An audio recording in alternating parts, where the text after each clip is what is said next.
Hello guys, അസ്സലാമു അലൈക്കും. Good morning. ഇന്ന് രാത്രി ചായക്കൊക്കെ വെള്ളം വെച്ചു, ചായയൊക്കെ സെറ്റാക്കി.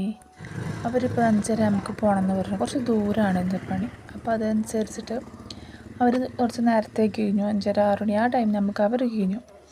അതിപ്പോൾ കാമിക്കുട്ടി എണീച്ച് തന്നെ 6:30 ആകുമ്പോൾ കാമിക്കുട്ടി എണീച്ചു. അവളൊന്ന് കുറച്ച് സമയം കഴിഞ്ഞ് ചോറൊക്കെ ഒന്ന് സെറ്റാക്കി.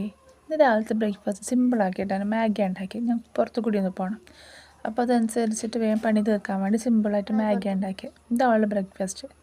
അവൾക്ക് രാവിലെ എണീച്ചടിഞ്ഞടിച്ച് അങ്ങനത്തൊക്കെ കൊടുത്ത് അവളെ സെറ്റാക്കി. അത് കഴിഞ്ഞ് അവളൊന്ന് മെയിൽ മാത്രം ഒന്ന് കഴിച്ച് ലോഷൻ തേച്ച് കൊടുത്തു. ലോഷനൊക്കെ തേച്ച് ഓളൊന്ന് ഉരുക്കിയെടുത്തിട്ട് പിന്നെ എൻ്റെ പകുതി പണി കഴിഞ്ഞു. എന്നിട്ട് പിന്നെ ഞാൻ മാറ്റിയിരുന്നാലും കുഴപ്പമില്ല, അല്ലെങ്കിൽ നമ്മൾ ഫസ്റ്റ് മാറ്റിക്കഴിഞ്ഞാൽ ഓള് പിന്നെ കച്ചറയാക്കാൻ തുടങ്ങും. അതിൻ്റെ ഇടയിൽ ഓള് കുറേ ചിരിച്ചലും ബഹളമൊക്കെ ആയിരുന്നു. ഞങ്ങൾക്കിന്ന് വീക്കെൻഡ് ആയില്ല, അപ്പോൾ പച്ചക്കറി ഫ്രൂട്ട്സ് അങ്ങനത്തെ ഐറ്റംസൊക്കെ മേടിക്കണം. പിന്നെ അക്ഷയയിലൊക്കെ ഒന്ന് പോകണം, കുറച്ച് പരിപാടികളുണ്ടെന്ന്. അതിനാണ് ഞങ്ങൾ പോണത്. പിന്നെ ഞങ്ങൾക്ക് പെർഫ്യൂം വലിയ ഇഷ്ടമാണ്. ഈ പെർഫ്യൂം നല്ല സ്മെൽ, ഒരു ഫ്ലോറൽ ടൈപ്പ് സ്മെല്ലാണ്, നല്ല ലോങ് ലാസ്റ്റിംഗ് ആണ് മെയിൻ. പിന്നെ ഒരു ചെരുപ്പൊക്കെ ഇട്ട് ഞങ്ങൾ കഴിഞ്ഞു. ഓട്ടോ വിളിച്ചിട്ടുണ്ടായിരുന്നു, അപ്പോൾ ഓട്ടോ വന്നപ്പോൾ ഞങ്ങൾ അതനുസരിച്ച് കഴിഞ്ഞു. പിന്നെ കളിയൊക്കെ പോയി, അതൊന്നും ഞങ്ങൾ ഷൂട്ട് ചെയ്തില്ല. കളിയൊക്കെ പോയി ആ വീട്ടിൽ നിന്ന് ഷൂട്ട് ചെയ്തില്ല കേട്ടോ.